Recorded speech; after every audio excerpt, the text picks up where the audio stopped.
Assalamualaikum warahmatullahi wabarakatuh.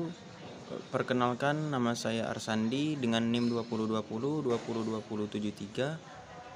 Saya di sini akan menjelaskan beberapa materi mengenai mata kuliah pengembangan media dan sumber belajar.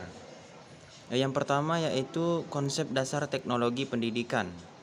Teknologi pendidikan merupakan suatu proses pengembangan, penerapan dan penilaian sistem-sistem, teknik dan alat bantu untuk memperbaiki dan meningkatkan proses belajar manusia. Jadi teknologi pendidikan ini mengenai software maupun hardware-nya.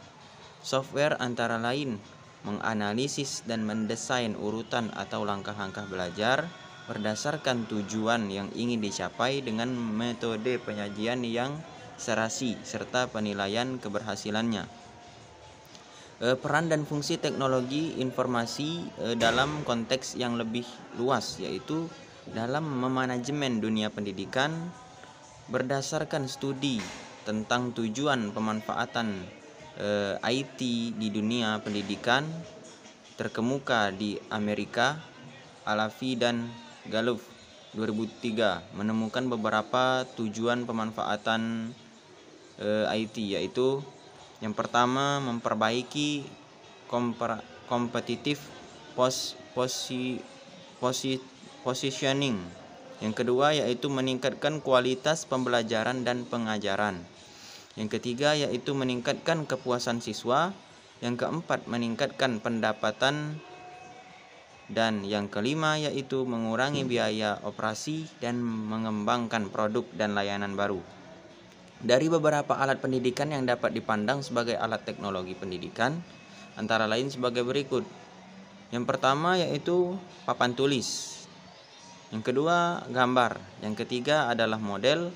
Yang keempat adalah koleksi. Yang kelima peta dan globe. Yang keenam adalah buku pelajaran. Yang ketujuh adalah film. Dan yang kedelapan adalah tape recorder. Teknologi tidak merupakan kunci ke arah sukses yang pasti dalam pendidikan. Akan tetapi, teknologi pendidikan menunjukkan suatu prosedur atau metodologi yang dapat diterapkan dalam pendidikan. Teknologi pendidikan dapat juga dipandang sebagai suatu gerakan dalam pendidikan yang diikuti oleh guru yang merasakan bahwa mengajar hingga kini masih dilakukan secara sembrono, asal-asal saja, tanpa dasar yang kokoh ataupun menurut selera masing-masing. Baiklah, selanjutnya saya akan menjelaskan tentang ruang lingkup, manfaat, serta mengapa perlu media pembelajaran di dalam kegiatan belajar mengajar. Ruang lingkup merupakan cakupan atau batasan kegiatan yang harus dilakukan oleh guru dan siswa dalam kegiatan belajar mengajar untuk mencapai tujuan secara efektif dan efisien. Ruang lingkup tersebut meliputi materi, media, pendekatan-pendekatan, alokasi waktu, metode, pola pembinaan terpadu, kompetensi dasar peserta didik, dan evaluasi. Materi yang diajarkan haruslah sesuai kurikulum yang telah ditetapkan. Media pembelajaran termasuk sarana dan prasarana merupakan bagian penting untuk menunjang suatu kegiatan belajar dan pembelajaran, baik itu sarana prasarana di sekolah maupun yang dimiliki oleh siswa itu sendiri. Dalam kegiatan belajar mengajar, pendekatan sangatlah penting untuk dilakukan oleh seorang guru kepada siswanya. Hal ini bertujuan untuk memberikan motivasi kepada siswa agar memiliki semangat belajar yang tinggi. Misalnya memberi saran maupun pengarahan kepada siswa apabila siswa tersebut melakukan kesalahan dalam kegiatan belajarnya. Seorang pengajar harus bisa mengatur alokasi waktu belajar agar sesuai dengan waktu yang diperlukan untuk menyampaikan materi yang ada, agar sesuai dengan target yang telah direncanakan. Setiap guru memiliki metode atau cara dalam menyampaikan suatu materi kepada siswa. Yang terpenting adalah bagaimana agar siswa tersebut merasa nyaman dan tidak bosan dalam mengikuti kegiatan belajar mengajar. Guru sebaiknya memberikan kesempatan kepada siswa untuk berdiskusi dalam memecahkan suatu masalah. Pola pembinaan terpadu merupakan pola pembelajaran yang menekankan pada pembinaan kepada siswa untuk bersikap mandiri dalam memecahkan setiap masalah. Kompetensi dalam peserta didik merupakan kemampuan yang dimiliki oleh seorang peserta didik dalam menyampaikan materi maupun pembelajaran kepada siswanya. Dalam menentukan hasil akhir dari kemampuan siswa, seorang guru memberikan evaluasi berupa pertanyaan, tes maupun tugas kepada siswa, lalu menganalisisnya untuk mengetahui bagian-bagian mana yang masih terdapat kesalahan-kesalahan maupun yang belum dimengerti oleh siswa. Yang pertama yaitu manfaat media pembelajaran menurut para ahli. Pertama yaitu penyeragaman penyampaian materi pelajaran. Yang kedua yaitu proses belajar menjadi lebih menarik dan jelas serta efektif. Yang ketiga yaitu efisiensi waktu dan tenaga. Yang keempat adalah meningkatkan kualitas hasil belajar para murid. Yang kelima yaitu memungkinkan kegiatan belajar yang fleksibel atau dapat dilakukan di mana saja. Yang keenam yaitu menumbuhkan sikap positif siswa. B yaitu manfaat media pembelajaran bagi guru. Pertama, memudahkan guru dalam menjelaskan materi yang rumit. Yang kedua yaitu metode pembelajaran yang digunakan bisa lebih bervariasi. Yang ketiga, efisiensi dalam penggunaan waktu dan tenaga. Yang keempat, dapat lebih mudah memfokuskan perhatian murid pada materi yang sedang dipelajari. Yang keempat adalah menata suasana kelas agar lebih hidup dan interaktif. Yang keenam adalah membuat siswa menjadi lebih aktif di kelas dan tidak mudah merasa bosan di kelas. Yang ketujuh, tercapainya tujuan kegiatan belajar mengajar secara efektif. Yang C adalah manfaat media pembelajaran bagi siswa. Yang pertama, bisa memahami materi yang telah disampaikan pengajar. Yang kedua, pembelajaran lebih menyenangkan dan mudah dimengerti. Yang ketiga, kualitas belajar siswa meningkat. Yang keempat adalah proses belajar dapat dilakukan di mana saja. Yang kelima yaitu mendukung pembelajaran mandiri atau otodidak. Yang keenam adalah membangkitkan motivasi, minat, dan keinginan belajar. Keuntungan menggunakan TIK diantaranya adalah teknologi dapat melampaui batas antar kelas. Teknologi tidak melihat status ekonomi siswa, artinya siapa saja dapat belajar dan memanfaatkan informasi yang ada. Dan teknologi tidak terikat dengan waktu. Media yang baik haruslah efektif dan efisien. Efektif artinya media mampu mentransfer materi dengan cepat sehingga pemahaman siswa setelah melihat media meningkat, dan efisien artinya media bersifat sederhana dan mampu digunakan dengan mudah. Selanjutnya saya akan menjelaskan tentang konsep, fungsi, prinsip, dan ciri media pembelajaran. Media pembelajaran adalah media yang membawa pesan-pesan atau informasi yang bertujuan instruksional atau mengandung maksud-maksud pengajaran. Media pembelajaran meliputi alat yang secara fisik digunakan untuk menyampaikan isi materi pengajaran yang terdiri dari buku, tape recorder, kaset, video kamera, video recorder, film, slide atau gambar, foto, gambar, grafik, televisi, dan komputer. Ada dua fungsi utama media pembelajaran yang perlu kita ketahui. Fungsi pertama adalah media adalah sebagai alat bantu pembelajaran, yaitu sebagai alat bantu media mempunyai fungsi melicinkan jalan menuju tercapainya tujuan pembelajaran. Hal ini dilandasi keyakinan bahwa kegiatan pembelajaran dengan bantuan media mempertinggi kualitas kegiatan belajar siswa dalam tenggang waktu yang cukup lama. Itu berarti kegiatan belajar siswa dengan bantuan media akan menghasilkan proses dan hasil belajar yang lebih baik daripada tanpa bantuan media. Dan fungsi kedua adalah sebagai media sumber belajar. Sumber belajar dapat dikelompokkan menjadi 5 kategori, yaitu manusia, buku, perpustakaan, media massa, alam lingkungan, dan media pendidikan. Media pendidikan sebagai salah satu sumber belajar ikut membantu guru dalam memudahkan tercapainya pemahaman materi ajar oleh siswa, serta dapat memperkaya wawasan peserta didik. Jadi dapat disimpulkan bahwa prinsip-prinsip pemilihan media pembelajaran adalah yang pertama, yaitu media yang dipilih harus sesuai dengan tujuan dan materi pembelajaran, metode mengajar yang digunakan serta karakteristik siswa yang belajar atau tingkat pengetahuan siswa, bahasa siswa, dan jumlah siswa yang belajar.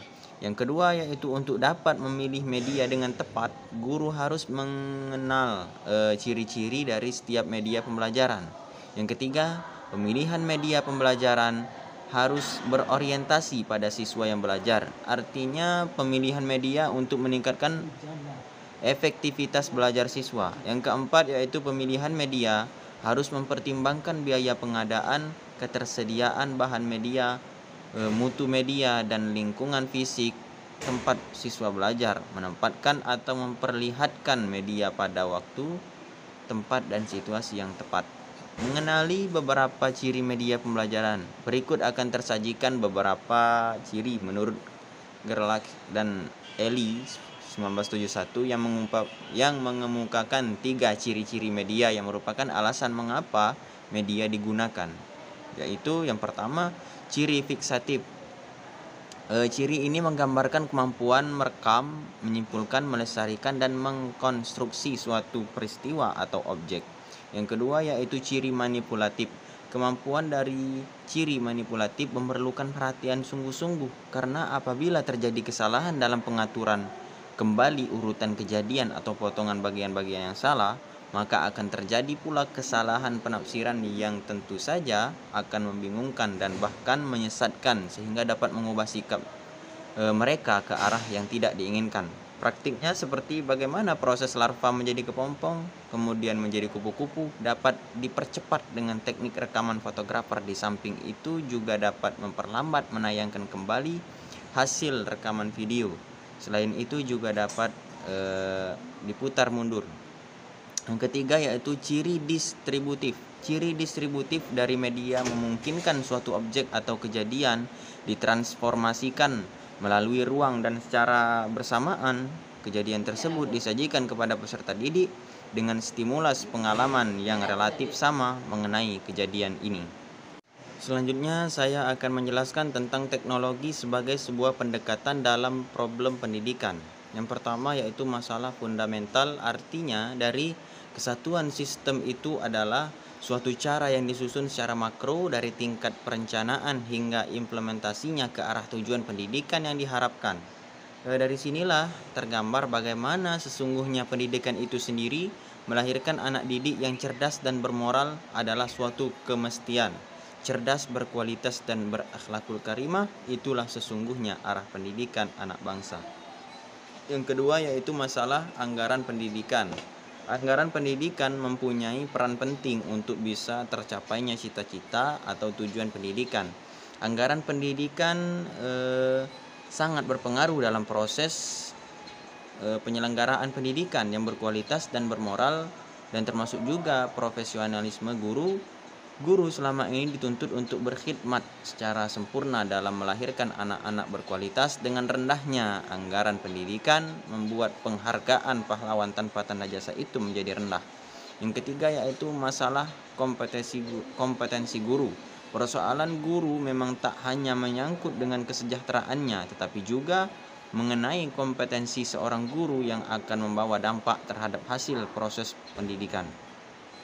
Yang keempat yaitu masalah sarana dan prasarana pendidikan. Lemahnya mutu pendidikan di negara Indonesia juga didasari oleh kurangnya sarana dan prasarana. Persoalan buku umpamanya, yang akhir ini menjadi beban bagi siswa atau pelajar, sehingga siswa susah mendapatkan buku-buku. Tidak hanya buku yang jadi persoalan pendidikan, sekarang masih yang lainnya, misalnya laboratorium. Tidak semua sekolah mempunyai sarana laboratorium yang memadai.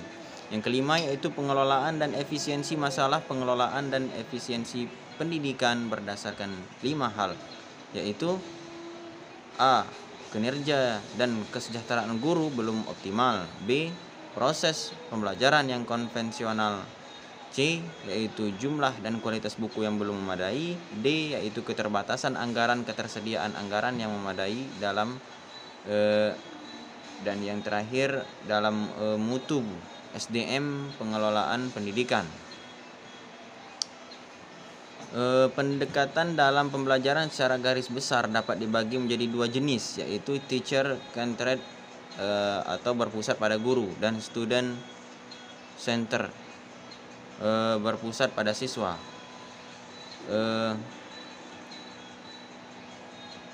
Yaitu pendekatan teacher center. Pada pendekatan ini pembelajaran berpusat pada guru sebagai seorang ahli yang memegang kontrol selama peserta didik itu belajar dalam aspek organisasi, materi, dan waktu. B yaitu pendekatan student center. Sementara itu pendekatan student center mendorong siswa untuk mengerjakan suatu sebagai pengalaman praktik dan membangun makna atas pengalaman yang diperolehnya. Pusat pembelajaran diserahkan langsung ke peserta didik dengan supervisi dari guru. Selanjutnya saya akan menjelaskan tentang teknologi komunikasi dalam pendidikan. Sementara menurut Abnar 2003, yang dimaksud dengan teknologi komunikasi adalah peralatan atau perangkat keras dalam sebuah struktur organisasi yang mengandung nilai-nilai sosial yang memungkinkan setiap individu mengumpulkan, memproses, dan saling tukar-menukar informasi dengan individu-individu lainnya. Kemajuan teknologi informasi dan komunikasi memberi solusi pada proses pembelajaran yang selalu terhambat dan terkendala waktu serta tempat dengan adanya TIK.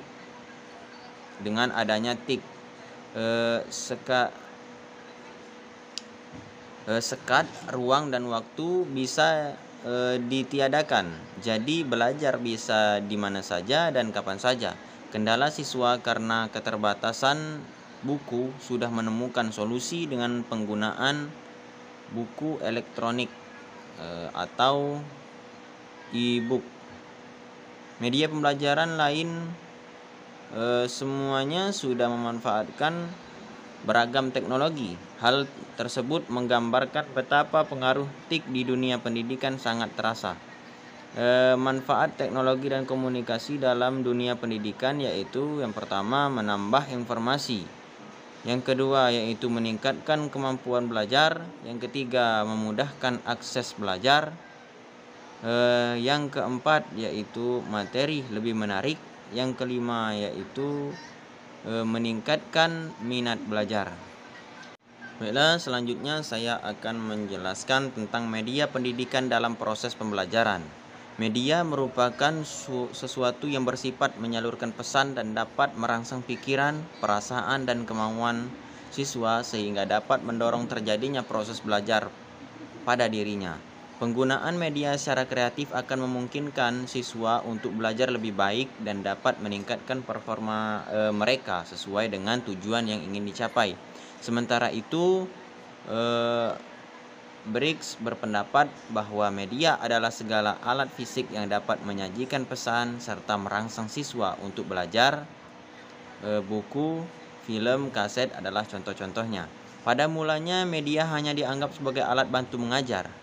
Alat bantu yang dipakai adalah alat bantu visual, misalnya gambar, model, objek, dan alat-alat lain yang dapat memberikan pengalaman konkret, motivasi belajar, serta mempertinggi daya serap dan retensi belajar siswa. Namun sayang, karena terlalu memusatkan perhatian pada alat bantu, orang kurang memperhatikan aspek desain, pengembangan pembelajaran atau instruction, produksi, dan evaluasinya. Dengan masuknya pengaruh teknologi audio pada sekitar pertengahan abad ke-20, alat visual untuk mengkonkretkan ajaran ini dilengkapi dengan alat audio sehingga kita kenal dengan adanya audio visual atau audio visual aids. Pada akhir tahun 1950, teori komunikasi mulai mempengaruhi penggunaan alat bantu video visual, sehingga selain sebagai alat bantu media juga berfungsi sebagai penyalur pesan atau informasi belajar. Sejak saat itu, alat video visual bukan hanya dipandang sebagai alat bantu guru saja, melainkan juga sebagai alat penyalur pesan atau media baru pada tahun 1960 sampai 1965. seorang mulai memperhatikan siswa sebagai komponen yang penting dalam proses belajar mengajar.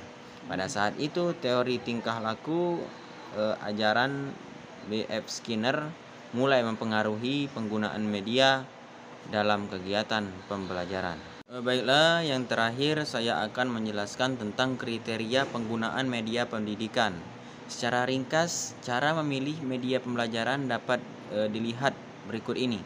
1. Dengan cara memilih media yang telah tersedia di pasaran yang dapat dibeli guru dan langsung dapat digunakan dalam proses pengajaran.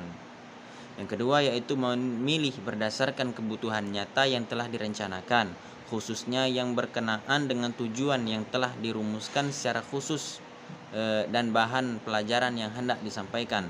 Ada beberapa langkah dalam memilih media yang sesuai dengan situasi dan kondisi. Yang pertama yaitu biaya yang murah, baik saat pembelian, dalam pengoperasian dan pemeliharaan. Yang kedua yaitu kesesuaian dengan metode pengajaran yang digunakan, kajilah kelainan teknisnya. Yang ketiga yaitu kesesuaian dengan karakteristik peserta didik. Yang keempat, pertimbangan praktis, kemudahan, keamanan, kesesuaian dengan fasilitas yang ada, keawetan dan kemudahan pemeliharaan. Yang kelima yaitu ketersediaan media. Berikut suku cadangnya di pasaran. Digunakan penggunaan media pembelajaran pembelajaran dalam proses pembelajaran perlu mempertimbangkan beberapa prinsip. Yang pertama, tidak ada satu media pun yang paling baik untuk semua tujuan. Kedua, yaitu media adalah bagian integral dari proses pembelajaran. Yang ketiga, yaitu media apapun yang hendak digunakan, sasaran akhirnya adalah untuk memudahkan belajar peserta didik. Yang keempat, yaitu penggunaan media dalam satu kegiatan pembelajaran bukan hanya sekedar selingan atau pengisi waktu atau hiburan, melainkan mempunyai tujuan yang menyatu dengan pembelajaran yang berlangsung. Yang kelima yaitu pemilihan media hendaknya objektif. Yang keenam yaitu penggunaan beberapa media sekaligus akan dapat membingungkan peserta didik. Dan yang terakhir adalah kebaikan dan kekurangan media tidak tergantung pada konkretan dan keabstrakannya saja. Media yang konkret wujudnya mungkin sukar untuk dipahami karena rumitnya, tetapi media yang abstrak dapat pula memberikan pengertian yang tepat. Mungkin itu saja beberapa materi dari mata kuliah pengembangan media dan sumber belajar yang dapat saya sampaikan. Terima kasih atas segala perhatian. Mohon maaf atas segala kekurangan. Wassalamualaikum warahmatullahi wabarakatuh.